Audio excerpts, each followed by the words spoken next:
Alangkah banyaknya sekarang min ulamadil YouTubi, para dai-dai, pembicara-pembicara kondang ya yang begitu terkenal di YouTube. Lalu dijadikan panutan, padahal yang bersangkutan fa'afta bil masyhadi, seringkali berfatwa hanya kemudian melihat realitas bila raj'il kutubi, tanpa melihat referensi kitab.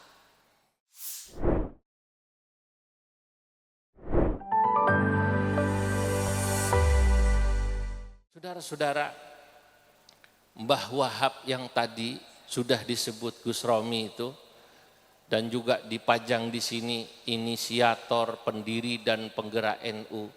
Saya katakan kita semua jika masih diberi sehat, apalah lagi kami dari pengurus PBNU, insya Allah Yai Hasib selama diundang oleh Pondok Pesantren Tambak Beras, pasti PBNU wajib mengirim utusannya hadir di sini. Nah, itu. Karena beliau adalah toladan bagi kami. Ya beliau itu ya ulama beneran tadi. Yang dikatakan oleh Gus Romi itu tadi, beliau mengutip Gus Mus yang sekarang sudah banyak ulama medsos yang menciptakan dirinya sebagai ulama. Itu betul. Dan anehnya yang begini ini sekarang diikuti. Ma'aktsara du'ata min ulama al-YouTubi fa'afta bil masyhadi bila raj'il kutubi. Alangkah banyaknya sekarang min ulamadil YouTubi, para dai-dai, pembicara-pembicara kondang ya yang begitu terkenal di YouTube. Lalu dijadikan panutan, padahal yang bersangkutan fa'afta bil masyhadi, seringkali berfatwa hanya kemudian melihat realitas bila raj'il kutubi, tanpa melihat referensi kitab. Ini sekarang banyak, oh kelihatannya begini jawabannya, mungkin kira-kira haram, kira-kira haram. Masya Allah. Bayangkan dengan santri Tambak Beras, Denanyar, Tebu Ireng, Peloso, Lirboyo, Sarang, Sidogiri, Pesuruan yang banyak itu, yang kalau mau bahsul masail itu persiapannya sebulan, bahsul masailnya dari pagi sampai sore, itu kemudian baru selesai. Yang ini tidak, fa'afta bil masyhadi, menjawab seketika, plak pluk hebat, bila raj'il kutubi, tanpa kemudian melihat referensi kitab. Atau ada orang yang kemudian menjadikan Google sebagai sabab ilmu, bukan sanad. Bukan ngaji sama masyayikh. Maka saya katakan ya hasratan lil Google li akhidus sababi. Ya hasratan, wahai merugilah, lil Google li akhidus sababi, orang yang menjadikan Google sebagai sabab keilmuannya. Nah, Google itu kan tidak bisa diklarifikasi. Tidak bisa kemudian Google itu mengira jamaahnya ini atau yang bertanya kira-kira kualitasnya seperti apa. Kalau ulama dulu tidak. Kalau yang langsung ngaji, hadirin hadirat, itu seperti Kanjeng Nabi, tergantung yang nanya. Kalau yang nanya kelihatannya awam, orang awam itu tidak perlu diberi dalil panjang-panjang. Karena al-awam la yajibu atau la tajibu alaihim ma'rifatud dalil. Dalam kitab-kitab usul fikih dikatakan orang awam itu tidak wajib ngerti dalil. Nah, zaman sekarang banyak orang yang dikit-dikit nanya dalil. Dalilnya apa? Dalilnya apa? Kan begitu kan? Ono hadisnya ta ora, ono Qur'ane ta ora. Nah, di NU tidak. Kemarin Kiai Haji Mustafa Bisri dalam acara Halal Bihalal NU di Jakarta, beliau katakan NU itu tidak. Sejak dulu NU itu dalil bagi jamaah dan pengikutnya ya kiainya. Ya, enggak perlu kemudian dalilnya apa, kalau kiainya melakukan otomatis jamaahnya ngikut. Kenapa? Karena mereka yakin pasti kiai memiliki otoritas di bidang itu, terutama dalam bab dalil. Nah, sekarang banyak orang yang nanya ke Google sok pinter.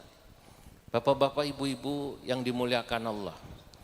Saya pernah satu ketika turun dari sebuah kegiatan ceramah atau apa saya lupa, diajak diskusi, debat sama seseorang. Dan ini pasti bukan santri NU. Kalau santri NU tidak akan begini pada kiainya, pasti sopan. Begitu turun dia tanya, Pak, menurut Bapak kalau begini hukumnya apa? Saya jawab hukumnya A, B. Dia debat. Oh enggak bisa begitu Pak. Menurut saya hukumnya C. Saya balik bertanya, Mas, sampean ini sebenarnya nanya atau ngajak diskusi? Kalau orang bertanya, hadirin, itu kan asumsinya yang bersangkutan tidak ngerti, lalu pengen tahu. Kalau dia kemudian mendebat, asumsinya orang ini sudah punya ilmu lalu ngajak diskusi. Dia bilang ya dua-duanya Pak.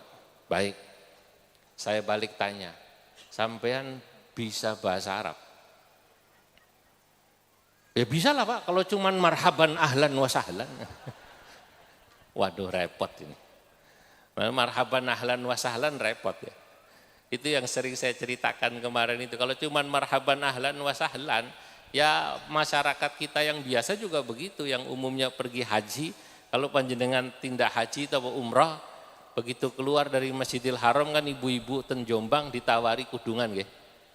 Siti Rahmah, khams real kan ngoten toh. Dilihat, oh 5. Mau nawar 2 real bingung. Opo bahasa Arab 2 real, wong dhisik nang tambak beras sanawiyah ora tamat. Enggak selesai.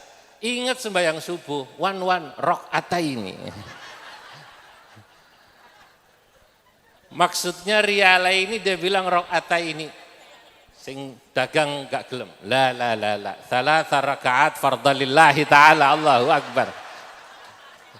Ya. Nek gelem 3 rakaat. Kalau mau 3 real maksudnya gitu. Nah, ya ini orang bahasa Arabnya masih begini, dia bilang ya kalau marhaban ahlan wa sahlan saya bisa. Oh enggak begitu. Maksud saya sampean bisa bahasa Arab itu, bahasa Arab yang saya maksud bisa baca kitab kuning. Yang tidak ada harokatnya, kitab-kitab turos, fikih, tafsir, tasawuf, usul fikih. Yang disitulah hukum-hukum agama termasuk hadis dijelaskan. Apa katanya? Waduh saya minta maaf Pak, kalau itu saya tidak bisa. Ya sudah, jangan dilanjutkan diskusinya. Kata saya, ini tidak apple to apple, ini namanya apple to Xiaomi.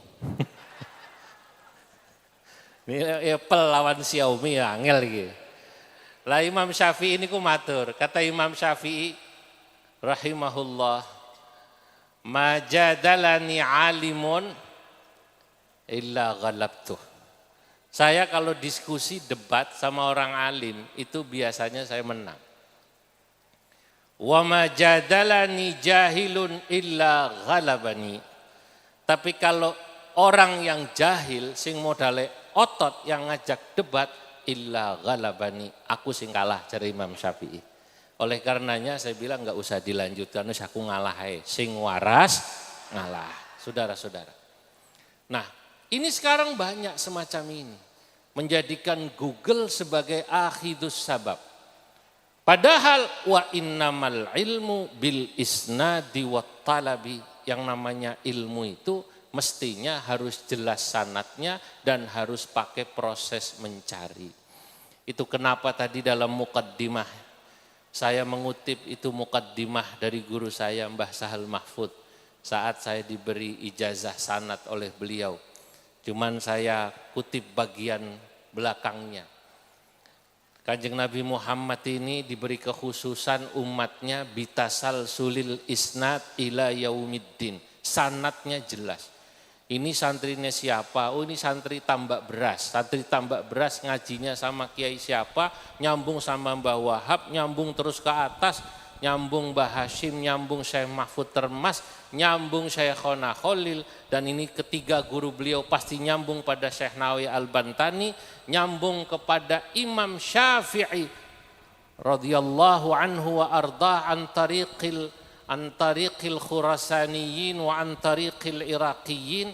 Itu pasti kalau Syekh Nawawi ke Imam Syafi'i lewat jalur Khurasan, ulama Khurasan dan ulama Irak, terus nyambung kepada Kanjeng Nabi Muhammad sallallahu alaihi wasallam. Lah ini jelas. Makanya kita beruntung. Jadi santri NU itu beruntung. Saya sering berkali-kali di beberapa majelis mengatakan salah satu khosois, kekhususan, keistimewaan ulama-ulama Nahdlatul Ulama bahkan dari sebelum NU didirikan, karena guru-gurunya itu hakikatnya manhaj NU itu sudah ada sebelum NU didirikan. Apa salah satu keistimewaannya? Keistimewaannya adalah ulama kita itu satu memperhatikan sanad. Yang ini sekarang sudah mulai banyak diklaim orang di luar sana. Makanya tradisi sanad harus tetap kita pegang. Nah, kita harus bangga kalau selesai ngaji kemudian sanadnya mana harus dijaga. Yang kedua, kelebihan ulama-ulama kita, ulama NU dan juga ulama-ulama Nahdlatul Ulama bahkan dari sebelumnya dan sampai sekarang adalah kemampuan beliau dalam mengkontekstualisasikan nilai-nilai yang ada dalam nas, yang ada dalam Quran, hadis, dan juga dalam teori usul fikih ke dalam kehidupan sekarang. Nah, salah satunya Mbak Wahab tadi, yang dikutip oleh Gus Romi tadi, ma la yudraku kulluh la yudraku julluh. Ini hanya ulama NU yang bisa ngamalin, tidak hanya dipakai dalam diskusi ngaji di bawah, tapi diamalkan dalam sehari-hari. Dan itu karena saking matangnya.